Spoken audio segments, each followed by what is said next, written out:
I had to switch the song right in the middle of it because that one was like, you guys watched Gladiator, Yeah. and it's where he's been, I wouldn't say defeated, it was really a win, but he's dying. Dying, yeah. I don't want that to be in your minds as we start talking about the book. So the song I switched it to, what was it? I Won't Give Up. Oh, yeah.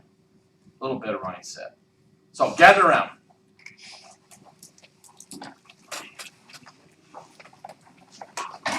Okay.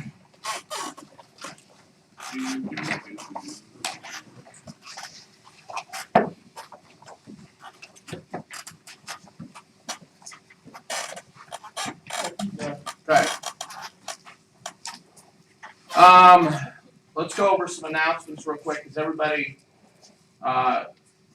good with the Cowabunga Bay? They understand what's going on? Has everybody got or put their names in to make sure they attend that? If you haven't, do it. So yeah, put your name on the list for your family and those for Cowabunga Bay. And the disclosure class, we had that yet? So we've been out a week, so I'm really trying to catch up here. No, we haven't.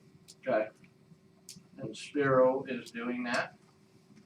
I think, well, When is it? they're actually sponsoring the 19th. So we did do that, didn't we? No. Sorry. Pull it together, man. Right, no, get your shit together, right? And okay, so today, Toastmasters. Guys, if you're not doing that, be part of that. That is an incredible opportunity. Teaches you to be a better speaker. Can Be part of it. Can I throw a plug in? Yes, there for please, guys, come in a Toastmasters? little bit, will you? I feel disconnected for some reason. Yeah. Matt, come in a little cozier, please. Toastmasters is definitely uncomfortable, Hurry. right? But I joined it because I was afraid of it. And it's no more clear than when you're in front of a group as to exactly what the game is and exactly what your fears are and exactly all the other fiction that we tell ourselves. That right here, you're in front of people and you're concerned about what they're thinking and you're stammering and you're not sure what your message is and you're not sure how to get it across. And it's just that repetition. It's repetition. Rep, grow.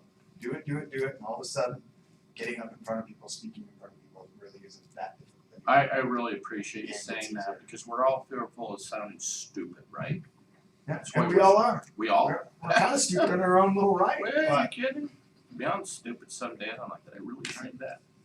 So, thank you. That's absolutely right. I am not at all shy and afraid of getting in front of people and speaking. And what I've discovered, there is the blind spot. Because I'm comfortable, I'm probably the worst of you.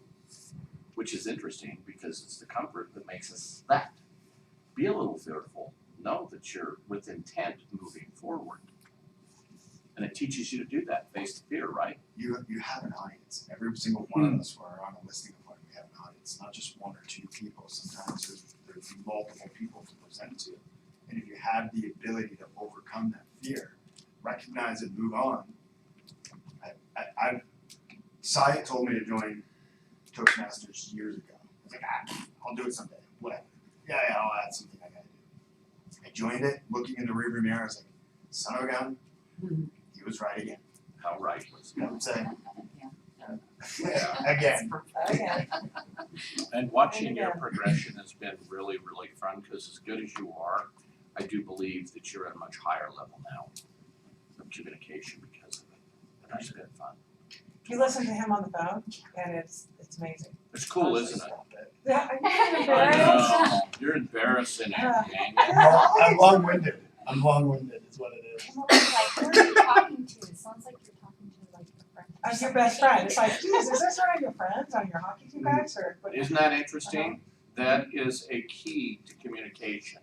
You know what, Rick? It's amazing how many times SIAC gets brought up in relating to communicating with people. Isn't that interesting? Yeah. And you know what? Here's what's interesting. I want you to all hear this. People asked George not to let him speak in Summit anymore when he first started out. Were you here when he had his second floor training room? He did his first talk, and it was a flippin' train wreck. Yes, And I remember talking to him the weeks leading up to it, and it was an absolute train wreck. yes. Second time he did it, it's, a little bit faster moving train wreck. Right? And then he talked at Summit a couple of times, and I remember busting his chops a little bit, but I wasn't gonna get up there. You were one of them that actually helped him see and face his fears. He's told me that. Yeah. This is what I think is fascinating. Now look how often he is quoted. Isn't that fascinating? Your influence upon people truly, truly matters. But he was also willing to grow. He was willing to go through the fire, willing to go through the pain, willing to, it's not easy to get better at something. I correlate a lot of my business to whether it's skiing or hockey or some activity that I spend a lot of time on and just getting knocked down, just getting beat. When you do a gymnastics floor routine through moguls, you don't ever want to do that again. Yes. But it's a course of getting better at moguls. You gotta hit the ground. Same thing with real estate. You gotta call it FISBOs. You have to have an appointment right there, ready to go, and then say something stupid and lose it. Like, well, that's the same as hitting the ground. It's so same important. with Toastmasters or whatever it is. No, thanks for bringing that up. Greg and I talk a lot about that, about doesn't matter where you're at. This guy's a doctor, and he's here every day learning how to say it get better. And if I asked him right now to pull out his little cards, he could, am I right? Yeah. Because why? He's so fanatical about it. He's relentless in the pursuit of getting better. You have to own it that way, so I appreciate you bringing that up. It's so important. Thank you. So join. Yeah, join. Come Just come check it check it out today. So I 1 just o'clock. saw What's it. gonna do? What's gonna do? So 1 o'clock. Yeah. So, It's very, very good. they're having to- Great. Tony Robbins, certainly do that. Make sure you're leveraging in on that. Okay, wins and gratitudes. I'm gonna tell, well, actually, I've got like tons of gratitudes. Sure. Even though sometimes I write, I don't even know how to narrow it down. I am so grateful that I listened and, cause I didn't plan on coming back here, I knew I was changing brokerages, I didn't really plan. But I already been there, I gotta find something, I had talked to a couple different people, and I am so grateful that I know that this is where I'm supposed to be, and George's thing on Friday, and how he ended his little morning thing of, we are a personal improvement company that happens to sell real estate. Yes. And that is the journey I'm on. It's like I am a lifelong learner, and it's every day my goal is to become better, and all my struggles have been to make me better. Even though I'm not where I thought I should be, and I'm exactly where I'm supposed to be. And I have so much gratitude I'm gonna embarrass you again, Curtis.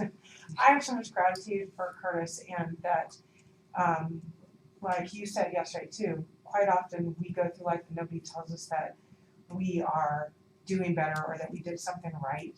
And I appreciate that Curtis actually sees in me that I have potential, and he said it. And that you said the same thing yesterday, because it's so easy to listen to our inner voice that is a real asshole most of the time. It's true. It's true. That we need to hear other people outside of this telling us that, no, I totally see you can do it. I see that you're better. To remind us that that voice is truly just an asshole. And, It is.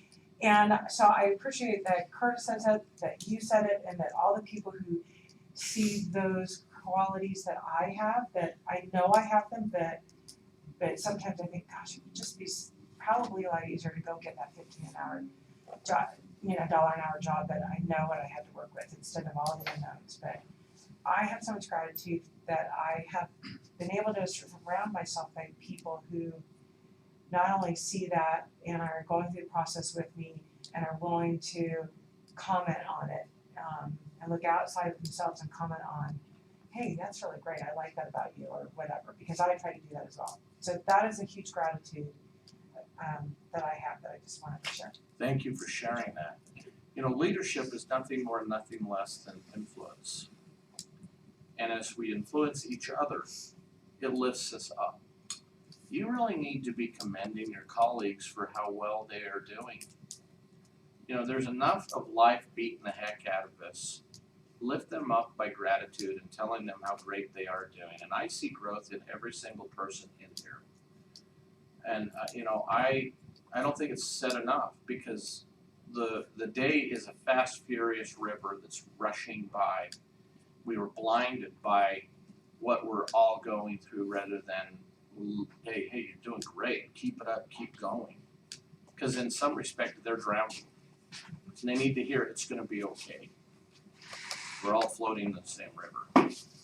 So, I actually had, sorry, were you that's there? a good no. I wanted I had an opportunity yesterday and it was really random and it's probably something that I don't know if I would have ever done if I hadn't have been in a mindset of gratitude, but this lady approached me out in the parking lot by Pizza Limon and looking at, I looked at her and she just looked a little distraught and stuff, but she came up to me and started telling me a story, her car got stolen out of the Walmart parking lot and she'd left her daughter over there because she needed to find a way to get some money together to get to the train station. She was short about $10 on the debit card, and her other debit card and everything was in the car. And normally, we get approached by people all the time that just radiate negativity, or they're homeless, or they want a lighter for meth, or because that happened to she.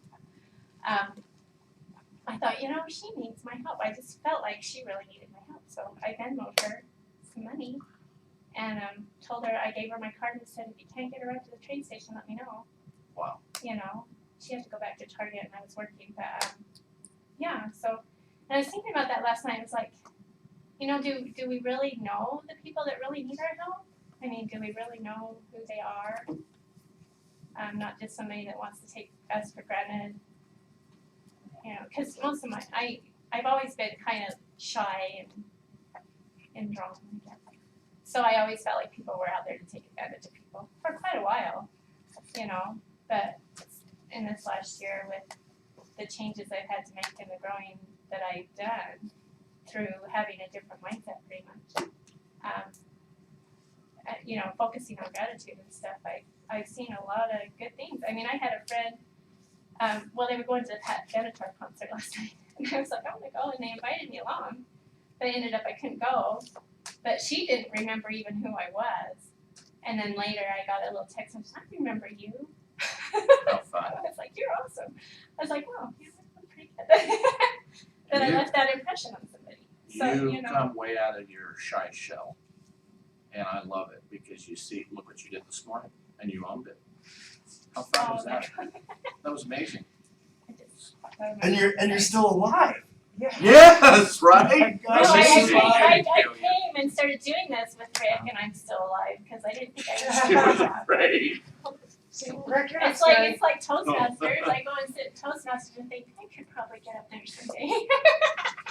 You will. Hey Rick, Well, I learned an amazing lesson yesterday that I want to share quickly because I've been thinking a lot about a mindset of abundance versus scarcity. And I was listening to Brene Brown, and so this is all credit to her, but she talked about how this idea of our society being a society of scarcity extends far beyond money and time. And the specific example she used that just resonates so strongly with me, she said, most people wake up in the morning and their first thought is, I didn't sleep enough. I didn't get enough sleep. Wow. And they go to bed at night and their final thought of the day is, I didn't get enough done. And just how fascinating that self-talk is and that language is. I'm a person who wakes up early, and sometimes when I wake up early, I'm a little tired. And being able just to flip that single thought, not that it's easy or anything else, but at a minimum, you slept as much as you're going to sleep. Move on. And so that, it was super powerful for me. So what were you doing, listening into my head last night? Because it's the exact word I said when I woke up. I didn't sleep enough. You just changed my mindset on the fact that, well, wait a minute, I woke up. I'm here. I'm I'm feeling great. But I shifted into, yeah, but how great am I going to feel once I get going? I like love that. when Matt speaks because he speaks my language. There's a book called Miracle Morning, however, and he talks about that. And I set my alarm every morning for 4:50. And I say to myself out loud, my wife thinks I'm weird, but I say to myself, my goodness, I'm so glad that I get to sleep 6 hours. I'm so happy I get to sleep 6 hours. And when I wake up with gratitude. I slept for 6 hours in a great bed and I'm ready to rock and roll. And ever since I applied that in my life, I get enough sleep. Here you are, I'm happy. looking amazing, Never happy. said that. I'm I'm gonna work on that. Okay, My feelings, so I see it in the morning. You know, we don't think about it sometimes, but Rick, if I was to ask you to lay on this floor for the next 6 hours, and we'll just sit around and watch, that would be a real long time. It would be painful. I mean, this goes back to me talking to my patients about mental Right. pillows, right? Yes. If you were to lay right here for 6 hours, you'd realize how long it is to sleep for 6 hours. Right. It's a long time. That's amazing. But we're asleep, so we don't realize it. Yeah, no consciousness of it, right? Yeah. Yeah. Well, that's really good. It's a huge part of our day. So, and here's the cool part about that. It doesn't matter if you sleep 5 hours or 7 hours or 9 hours. It doesn't matter. It doesn't matter what anyone else is doing. It's just based on you, Correct. what you need, what you want, Oh, wow. what your your story what is. your story is, what your goals are. Wow. As Arnold Schwarzenegger says, speed Go to quick. bed at 8. When you're dead, yeah. Go to bed at 8. 5 hours that sleep. helped me this morning because I feel like the past couple weeks I've been having trouble, but I just trying to go back to things that have helped me. And today I just woke up like when my alarm rang at 4 in the morning. I just like counted to 5 and didn't let myself think anything negative. Just woke up. Just breathe. Yeah, I love it. Just glad you woke up. Yeah. And, Not a chalk line around my body. It's a good start. yeah. That's what Mel Robbins says too, that 5, 4, 3, 2, Yeah. 1, Yes. go. Sometimes just not thinking, not letting your Yeah. that negative. My problem is what I did when I wake up. This conversation is much more powerful than even the book. Who's reading the book? Okay, is it, so let me ask, is it just me or am I the only one struggling? What, give me a recap. I'm on my second read. What's your problem? Really? Just kidding. Look at Mr. John here. Well, I got on the Audible, so it's super easy. But Yeah, not for me, man. I'm just Yeah. struggling with every word, but there's things in here. Give me a recap of the last. so last time you wanted us to do 1 through 4, Correct. and 1 and 2 is just on the benefits of what having an execution mindset is. Chapter 3 gave a list of 7 things you would have control of if you're focusing on execution. And those were know your people and your business, That is correct. insist on realism, set clear goals and priorities, follow through, reward the doers, expand people's capabilities, and know yourself. And that's what we talked about last time. Oh, that's beautiful. So let's jump right into something that really jumped out at me. And again, who's reading the book? Okay, cool. I got You got it on what? Audible. Okay. I was like, I'm not tired. well, I'm deaf, so it's a real problem. So, in Operation and Culture, it talks about this, and I want to talk about it a little bit. What page you want? It's on page 89, towards the bottom. People change them only when the evidence shows persuasively that they're false. What does that mean to you? Let me read it again. I just want you to internalize the question. People change them only when the evidence shows them persuasively that they're wrong or false. I think it's more internal realization that the steps that they're taking or the approach that they have in that very moment or situation is not the right approach. Without even admitting it to someone else, internalizing it yourself and wanting to take action to change your behavior towards it or your approach. Spot on. So can I give you a little story that happened to me in Vegas that just rocked my world to a core? Some of you know, most of you don't, that I've cut a Nashville album. I've had one on the market.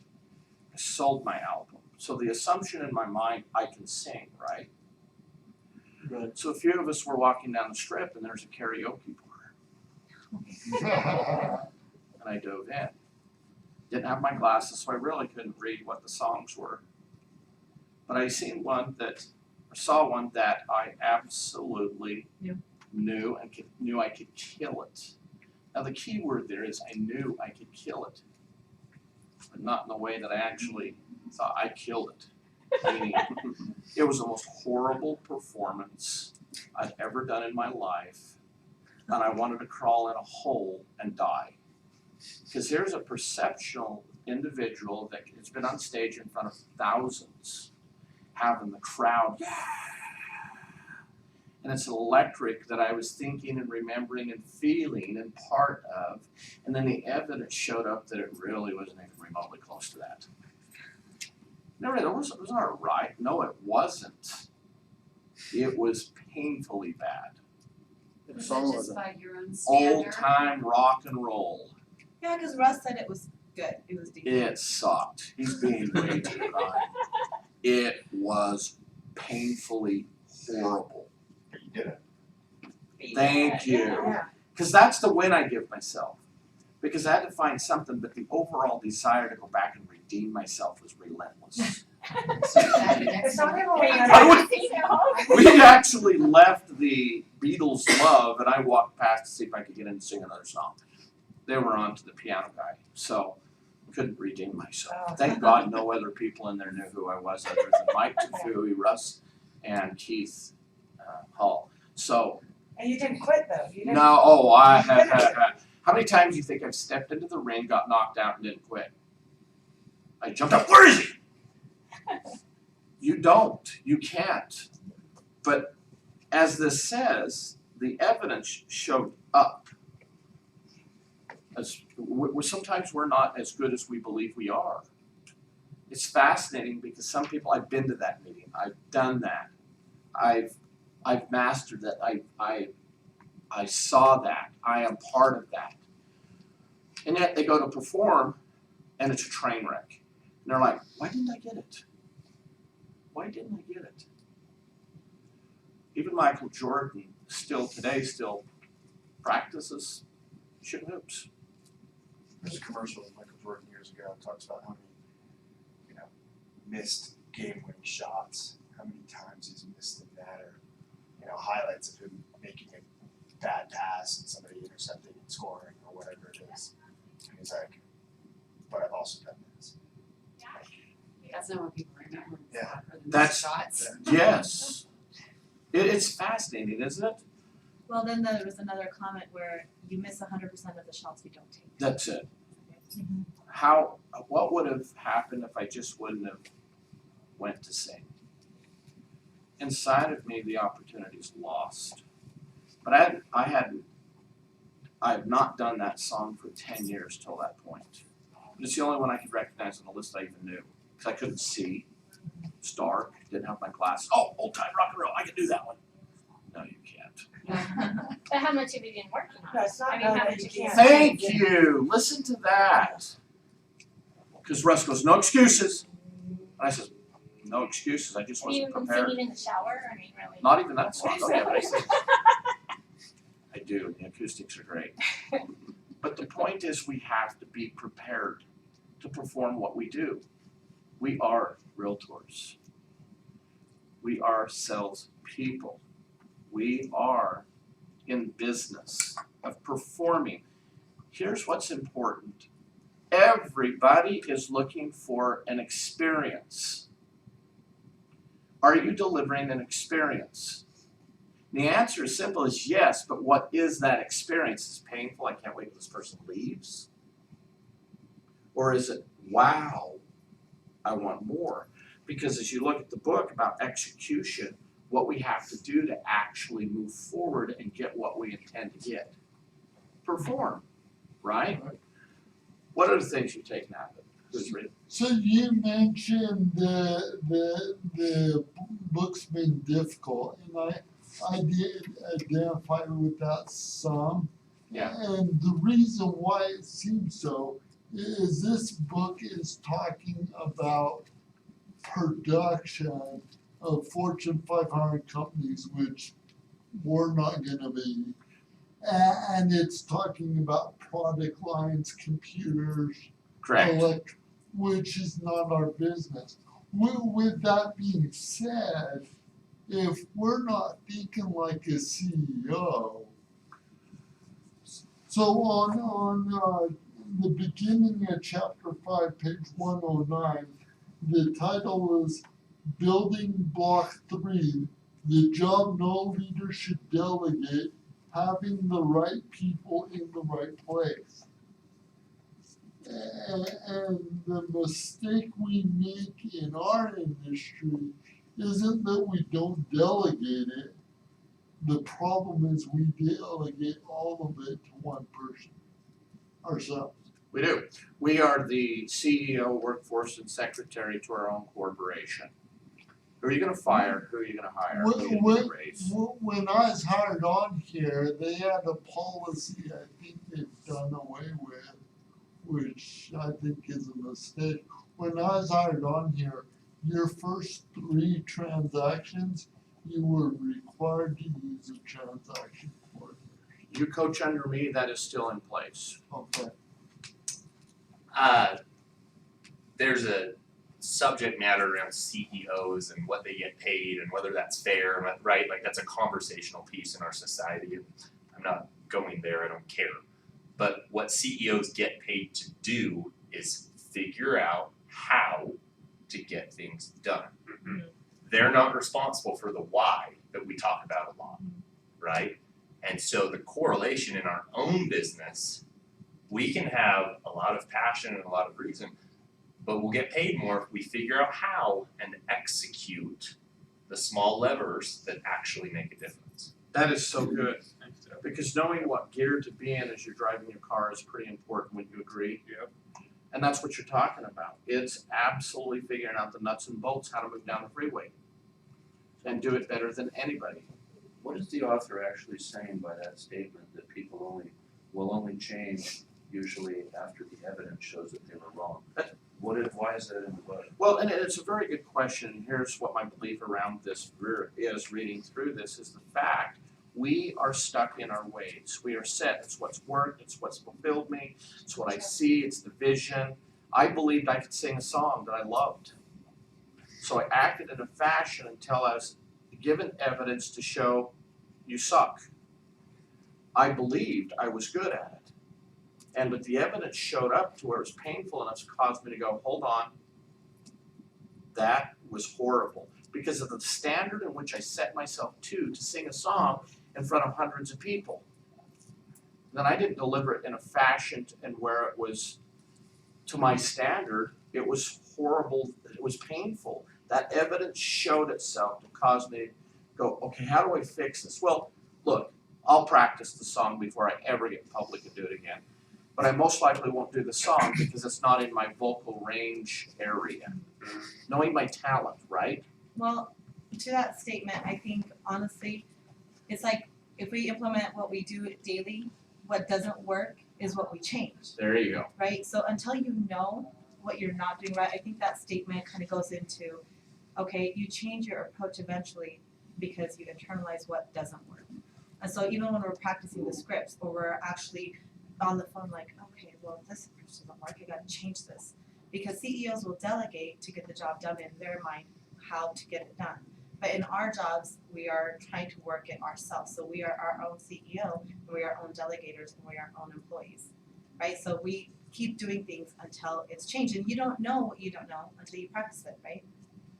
So it's all about implementation. And if you know you go a certain route, like, oh, if I run this route, it'll be great. Oh, if I jog this route, this will be great. It comes out even to fitness. Like, this is what's working out for my body. This is what's building my muscles. Okay, I can't do this. I can do this. And honestly, the book is a little bit slower just because it is talking about Fortune 500s and CEOs and all these things. But it also comes down to how do you make the decisions and how do you change it. It's a little vague, so that's why it's a little bit slower. But the decision is make the decision. If you don't know, practice it and then change it. So you're able, we have the luxury of doing that, right? We practice something, if it doesn't work, you tweak it and you implement it and you do it again. Yeah, so what we were talking about yesterday, when we live it, we learn it. Yes, Absolutely. In other words. we live it, we learn it. You know, one of the things in the book that you talked about was the CEO who broke people into groups, correct? Remember reading that? Put them into focus groups of what are we and what do we want to be, but it's a melting pot of two companies come together. Right. And it was just a mess, right? So they were losing money, it wasn't sufficient, it wasn't working. How does that correlate to our business? Am I getting the listings I want? Am I getting the buyers that I want? Am I doing my job and getting what I should get in production? They broke it into groups and they were trying to identify what they are and what they wanted to be. And then they drilled down deeper with that in, okay, but what is the standard? What is it that we need? What are we? So it's about the standards. What are your standards for your business? Are there standards? Oh, no, and that's a great question, and that actually goes along with what Greg asked. If we continue reading it, such for example, if people in the organization believe they're in a mature industry with no growth prospects, they won't spend a lot of time and energy looking for growth opportunities. If they believe others who do less than they do will get the same rewards. So it's about mindset. It is. I mean, have you ever heard an agent say FSBO suck? Try and tell Elma Merrill that. Have you heard an agent say that expired suck? Try and tell Noel that. That's his whole business, is it? It is. He makes 500 plus a year. What about the agent that says door knocking sucks? Go tell Josh Johnson that. Right. That's such an important thing, and I appreciate you bringing that up, Jonathan, because it is mindset. What do we believe about our business? Can I relate that Yes. pain of prospecting? Yeah. So we will call it for sale value. We will go door knock. We will make cold calls. We'll prospect. But the pain of prospecting is less than the pain of not prospecting. Yep. Well, we change because of pain. We Yes. change because whatever it is in our brain, and when our brain was developing, don't do that. Don't touch a stove because it's hot. Yeah. We learn our lessons. I found that I can call it for sale value when I'm really motivated to call it for sale value. Damn, I need a paycheck. Yeah. Like, call I'm me. gonna face the pain, right? The fear of not having is greater than the fear of rejection. Yeah, it was actually what Brian Burnett said, that statement, Right. that quote, I won't forget it because it says, your purpose and your why and your desire of success needs to be higher than the daily grind. It just does. Isn't that a beautiful Yeah. statement? It is, it's great. It's so It reminds you of why you're doing it anyways. correct. So we're out of time, and we're gonna bust through this book extremely quick, so I want us to go to chapter 8, because we're only gonna spend this next week and the following week on this, and then we're gonna move to a new book. You know, the desire would be to dive deeper into this, but it's not as applicable as some books coming up that I really wanna get to, but the lessons that we just talked about are extremely important. Execution is key in your business. So let's go to chapter 8 next week, read it, bring out questions, let's talk about it, and then the following week we'll finish it and move to a new book. Fair enough? Great, let's do some closing out information.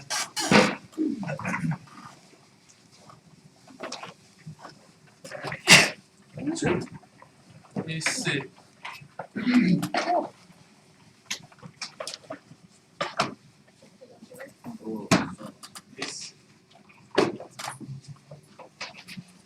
Where's my leader? That's you. Where are you going? Come on. Leaders can't take a back seat. You don't lead from behind. That's hurting.